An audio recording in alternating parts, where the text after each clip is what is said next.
Европската унија за прв пат под лупа на Transparency International. Институциите на унијата при тоа покажале големи слабости.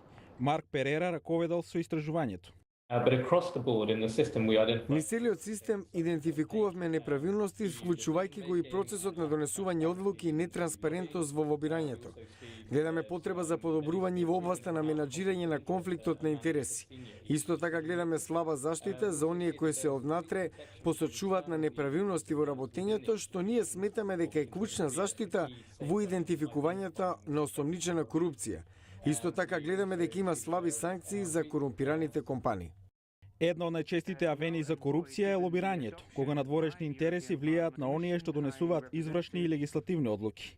Извештајот исто така вели дека актуелната регулатива на Европската унија за контролирање на тоа како лобистите комуницираат со лидерите и законодавците е премногу слаба. Аналитичарот Джейкоб Киркегард од Институтот Петерсон за меѓународна економија се согласува.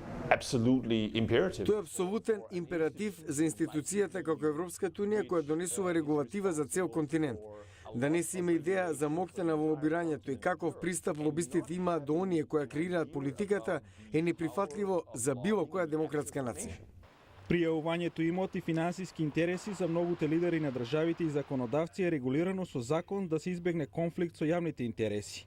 Но Перара вели дека тие информации не се верификуваат и тоа е проблем. Анкетите сугерираат дека околу 70% од жителите на Унијата сметаат дека нејзините институции се продолжни на корупција. И Transparency вели дека по ризикот за корупција треба да се постапи сега, пред тој да се претвори во скандал на корупција.